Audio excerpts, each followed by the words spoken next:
Hey, this is Dave from metalepidemic.com. Thank you for checking out our YouTube video. Please feel free to hit the subscribe button below if you like this type of content, and we hope you enjoy the review.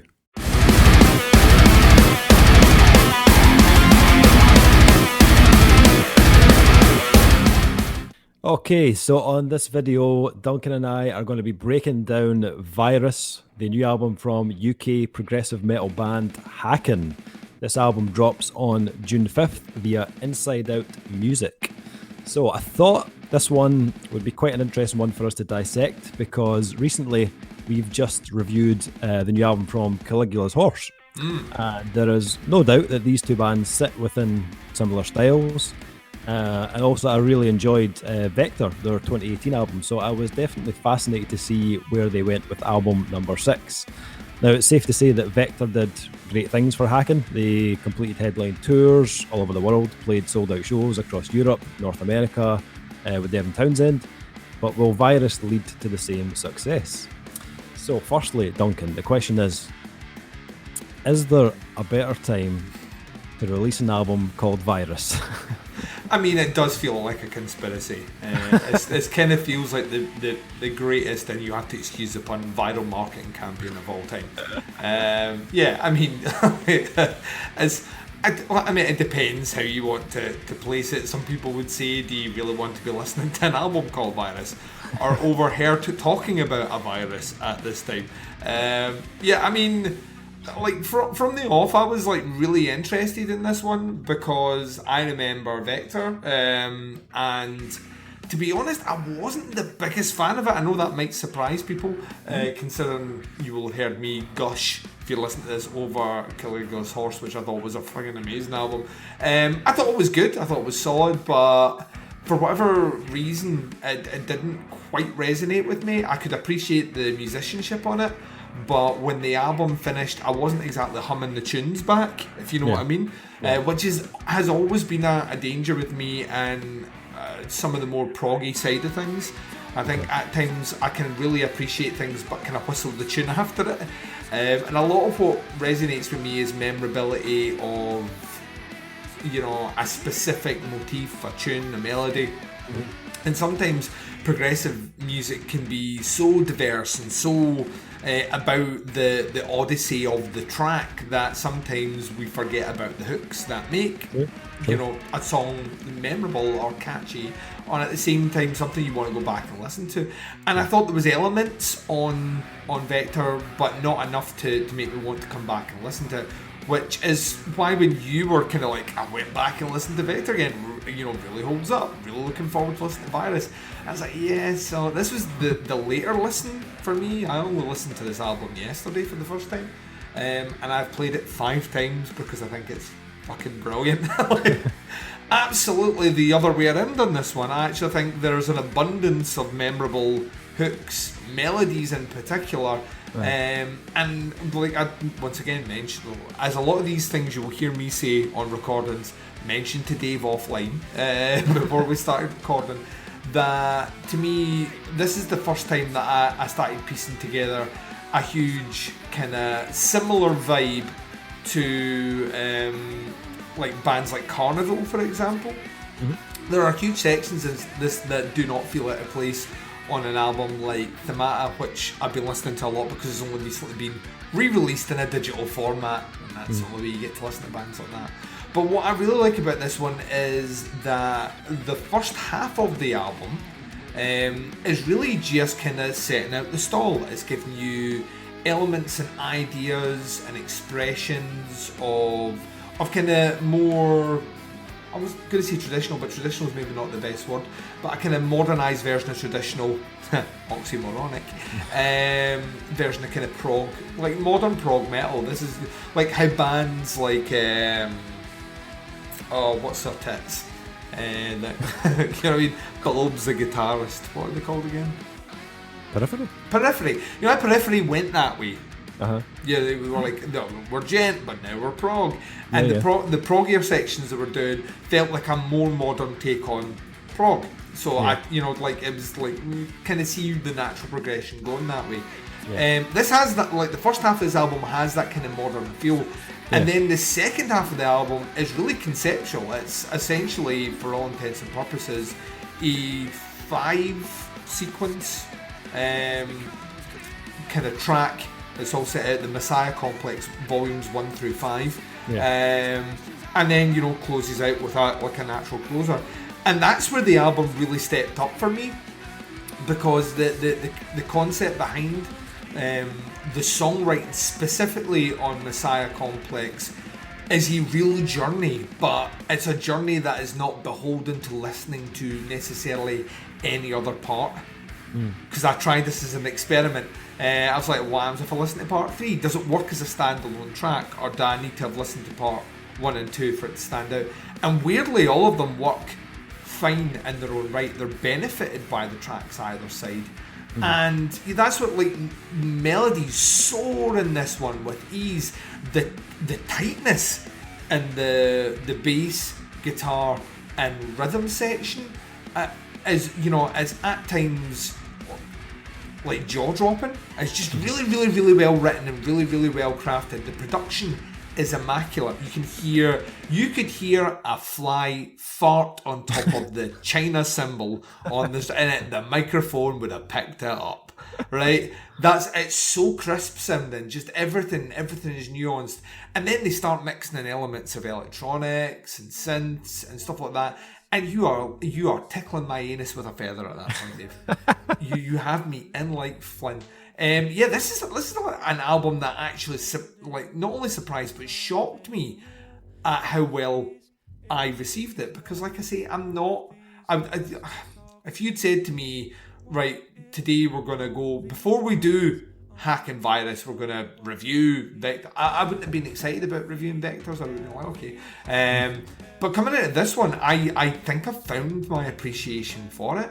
And this is another one where, like, similar to some of the ones we've spoken about in our first podcast, where it was like Duel, for example. This is a long album. This is just a little bit shy of an hour, but flies fucking in. Like, by the time this album finishes, you've lost an hour and you don't know where that hour's gone. Just a very, very easy time. But also, I feel, and I don't want to monopolise too much of the conversation, this is not only is it a band which writes catchy songs that you as a casual listener could get into, this is also a band for musicians. Like really, really, really, at times they are not scared to show a bit of flair and a dynamic nature in the songwriting that I completely appreciated. And those little sections where guitars and bass are rattling up and down the fretboard, and the drummer's just in the background keeping time. Then the drummer will start doing something to kind of take over that interest. And that to me that's I think where this album really shines. It is the perfect balance between making your songs accessible to those that are not necessarily interested in progressive music, but staying totally within the vein of pleasing those that are. It's a really, really, really well written album that just happens to have a great name, and obviously marketed in such a way will do well for them. What did you like? Because you were a fan of the previous album. Yep. I mean, how does this sit for you? Like, because why do you think it is that album didn't gel with me and this one does? I don't know, because I'm quite surprised with that as well, because I felt like Vector had a serious amount of like 80s kind of influences running through it as well. It does, but I can't get into it. And I'm the 80s guy. Like, that's my fucking jam, Dave. Like, that is my jam. But I don't know what it is. On this one, it just feels weirdly, it feels, in contrast to what you said, this one feels modern. Right. And I think that's just what grabbed me and pulled me right in. It feels like a really fresh, kind of modern 2020 album. You know what I mean? Where the other one, I almost feel like it cynically is trying to sound older than it is, or it's trying to wear its influences too prominently. Whereas this one, it just sounds like a band that are, we're just going to write some prog songs and we're going to do it now.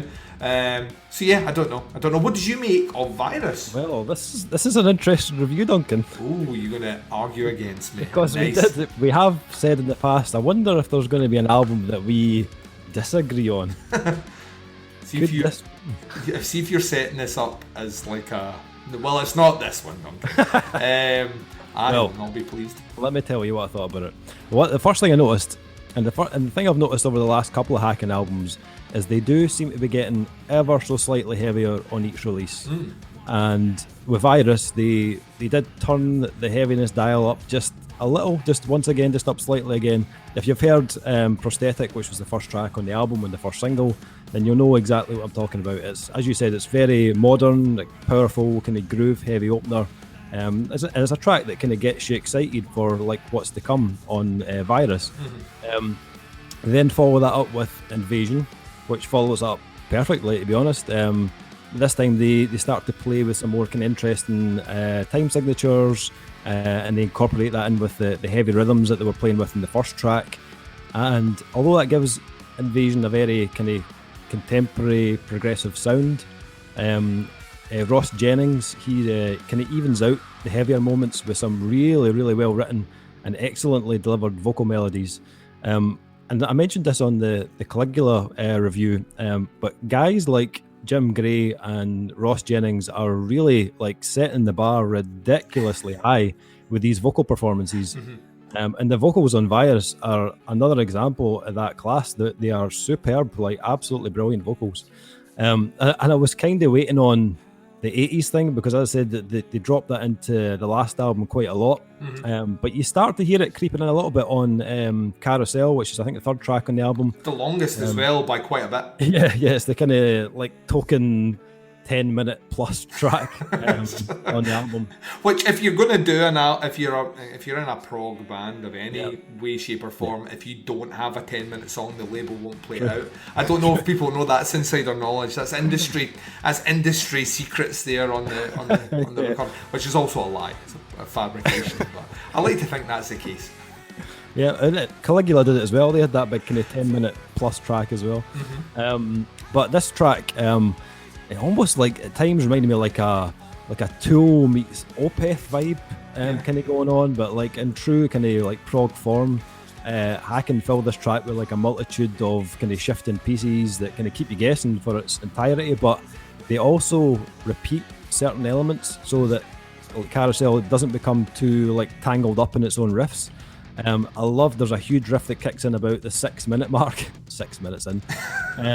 It's so heavy, and the drummer Ray Hearn, he shifts it into like a halftime groove and then he halves it again. It's really cool, and then they kick back into the chorus. So a really kind of well executed segment in the track, and it's kind of seamlessly done.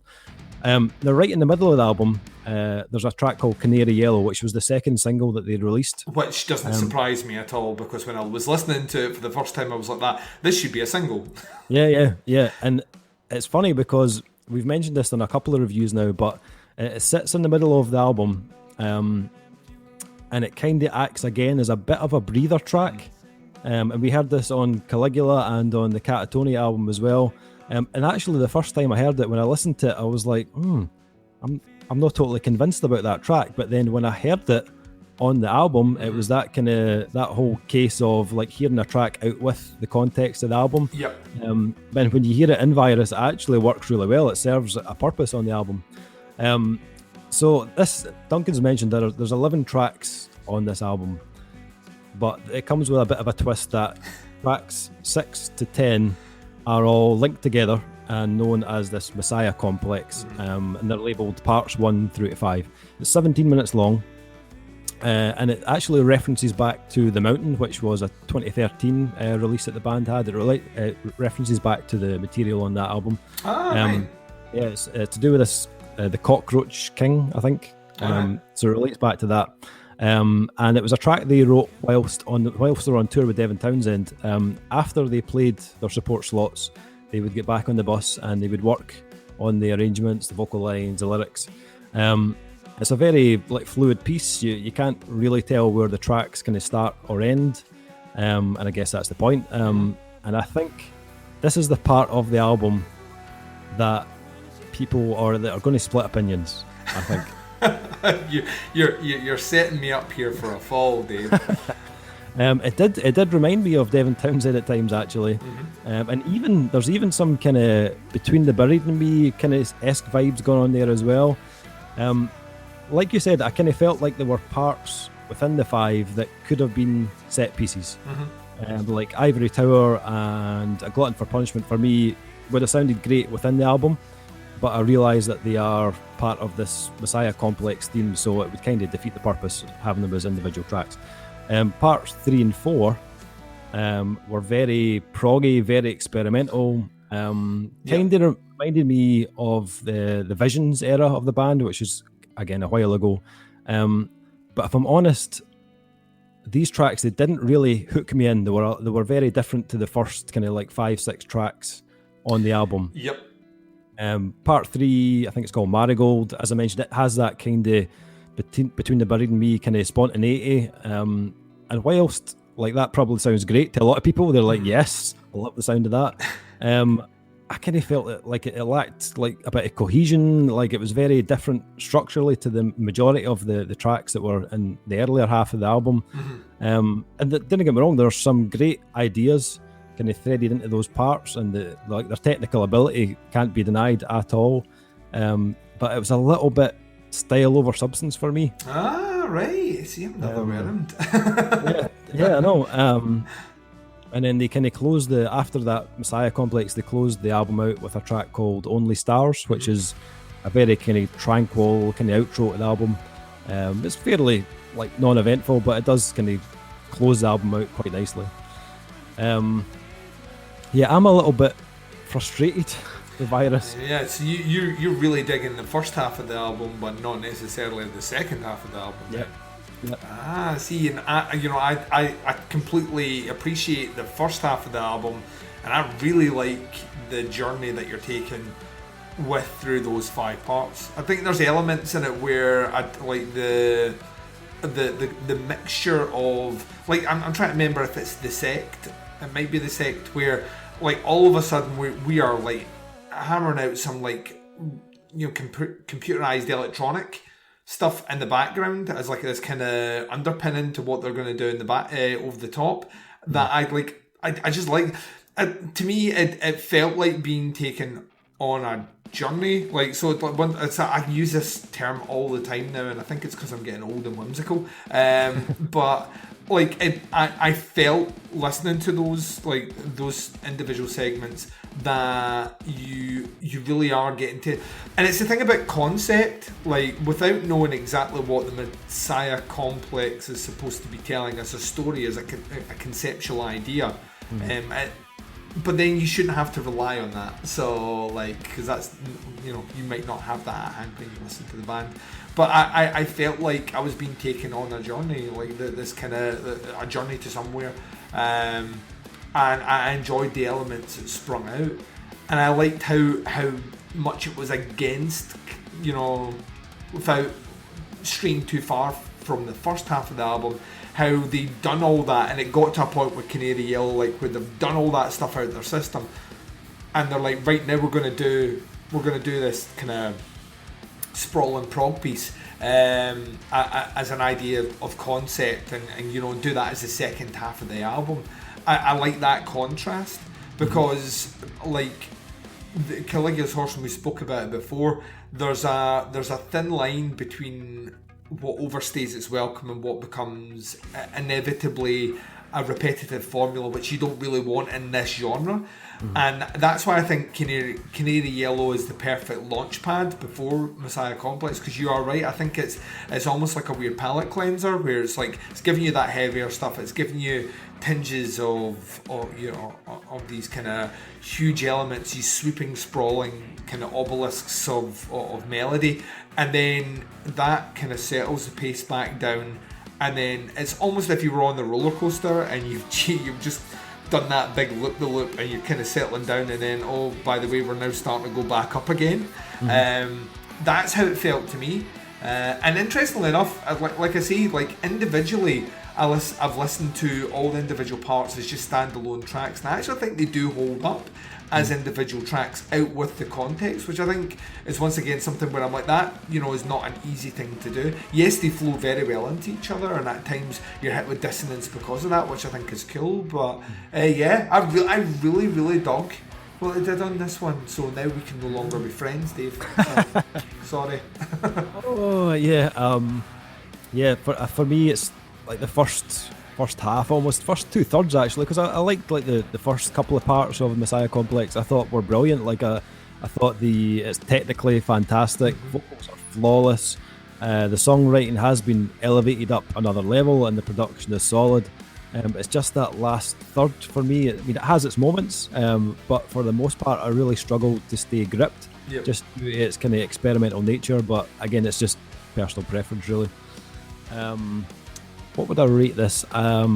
This is one I've struggled with on the rating of the album. I think for me, it's probably a 3.5 out of 5. I think, as I said, first 2/3 of the album I really enjoyed, and I think, as I said, technically a brilliant album. It's just that last third that I have a few issues with. But so I'd go 3.5 for me. I'm like just going a 0.5 above you. This is like the Shibalba album that we recently reviewed. is a 4-star album for me. This is one that I will revisit for sure in its entirety as well. So this is not one of these. Well, I'll just listen to these 2 songs. I'll listen to it in its entirety. Really dug what they've done here, and it would seem that it has taken 6 albums for Haken to win me over, but I might go back and check it. So like, because the only other album I've heard by them is Vectors, which I did listen to, like I said before this review, and I still I don't know what it is. It just doesn't hit. It doesn't grab me the same way this one does, and maybe it is that heaviness element of like some of the work on this album. I think is just is beautiful to listen to. But I don't know. I'll maybe jump back even earlier and see if there's... Affinity is a great album as well, actually. I'd definitely check that one out. It is now on the list, Dave. It's now on the list. Nice. If you want to check out Haken, you can find them on Facebook, facebook.com/Haken Official. And you can check out the band and the album when it drops on June 5th. It's called Virus, and it's out on Inside Out Music. That's all from us, guys. We'll be back soon with another review. See ya. Bye.